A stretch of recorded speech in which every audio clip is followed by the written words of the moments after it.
Two Shades Gabby, I am finally going to get to this nickel box that I picked up several days ago. I went through it to see if there's any ender. The only thing there was is there's a Canadian nickel. And it doesn't look old, but that's okay. I'll put it in my Canadian clad bag that's getting pretty heavy these days. Last nickel box I got got two silvers and some of the older nickels. I keep my hoarding is hoarding collecting slash, I do everything from 1959 and older. I put away in my box just for whatever reason. I think I'll keep some of the 64s this time and look at them because there's a lot of varieties in the 64 year. And I hope I get another silver because I'm not finding very many silver half dollars so far this year. Well, folks, this box isn't looking too promising yet. I'm 10 rolls in. I have 3 nickels from the 50s that I'll roll away, hoard away. I got the one Canadian. I didn't even look at the year. Good grief. It wasn't old. It's a 1983. And I've got a handful of 64s that I'll look at with my Tom Love a little later on. Wow, this is the 17th roll. In the last 7 rolls, I got one more from the 50s to make 4. But here I finally got a 1939. Let's see if there's a mint mark on it. There's not, so it's your common one, which is okay. At least I found one older one. Several more 64s, but that's common too. What won't be common is if I find something cool on them, like a variety of some type.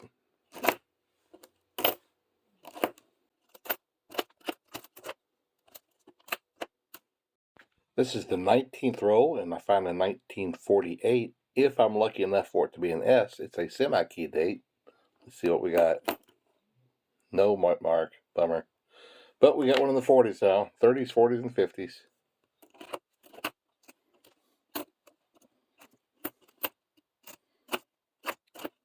A friend of mine wrote to me, I think it was the day before yesterday, and sent me a picture where he had found a 2009. That was pretty cool. This is the 25th roll. I think I have found one more from the 50s, but here's a 1948. Let's turn it over and see what kind of mint mark we got, if any. Oh, it's nothing again. Wish we could get that S. Semi-key date.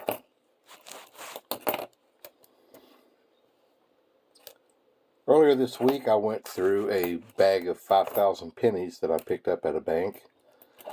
And they said they pick up about 6 bags of those a week from their coin machine.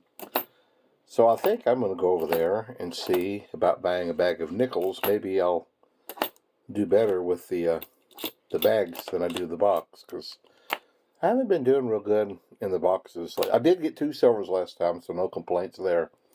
But I haven't been getting very many old ones, and let's see if we do better with the bag. I found this Canadian early in the roll, 1986. And then I come along to this 1942, but it's not got the right color. It don't look like it. Nope, it's not silver. Well, that's a bummer. Another older one at least. I've got a few more 64s in my jar. There's one.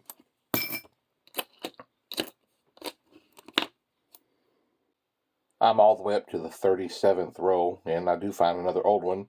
This one didn't have a key date or anything like that, but it's a pretty old one, 1940. Let's see if there's a mint mark on it. Oops. An S, 1940 S, cool. I have found 1 or 2 more from the 50s and a few more from the 64. Just not finding a whole lot in this box, unfortunately, but that's the way it goes. I'm really looking forward to... Oh, there's a Canadian. I'm looking forward to getting a bag and seeing how that goes, all from one local branch. 1984. That's 3 Canadians I've gotten in this box.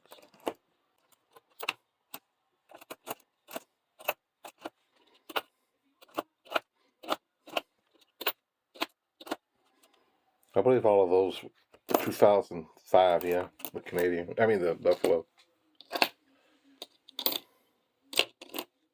Well, this is the very last roll. Here's a 1949. If it happens to be an S, it's a semi-key date. And it's not. Well, it looks like I got one from the 30s, 4 from the 40s, and a dozen from the 50s. A couple of Canadians. Oh, I have a tip for you. What's that? 57. There's 13 of those. The coin machines in the banks. Here's a 64. Whoops. They have a slot where it rejects the coins, and then you pull those out and do whatever you want with them.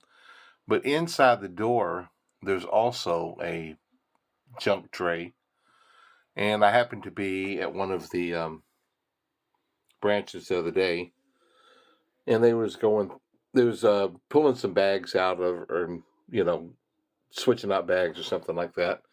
And I happened to look down into the junk tray, and I saw a couple of coins. I thought I saw a foreign one. And I said, is it possible for me to grab that foreign coin down in that junk tray? So everything in that tray is junk. You can have whatever you want in there. So I stuck my hands in there and pulled it out, and there's like 3 U.S. quarters, and I forget what else, a dime or something like that. I think there was one foreign coin, Canadian. She just didn't care, If it made it to the junk tray inside the door, they didn't care. You could have it.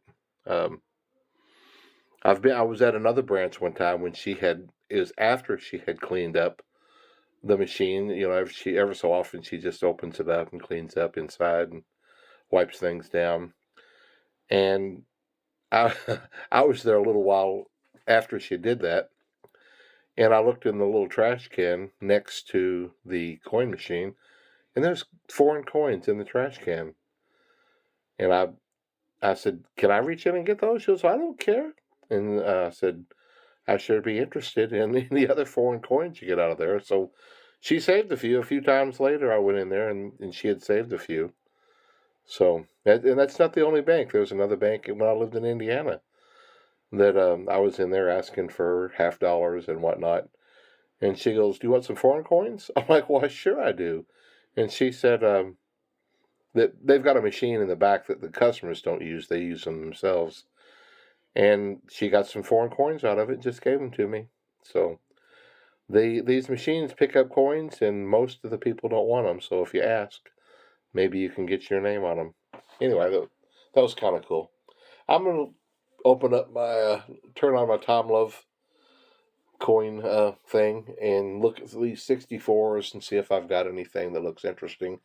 It wasn't the best box, unless, of course, I found something really interesting with the 64s. No silver, no buffalo, anything like that, no key dates. So, anyway, I'll let you know if I find anything. Out of all those 64s, this is the only one that was a little bit fascinating. Goodness. See you guys.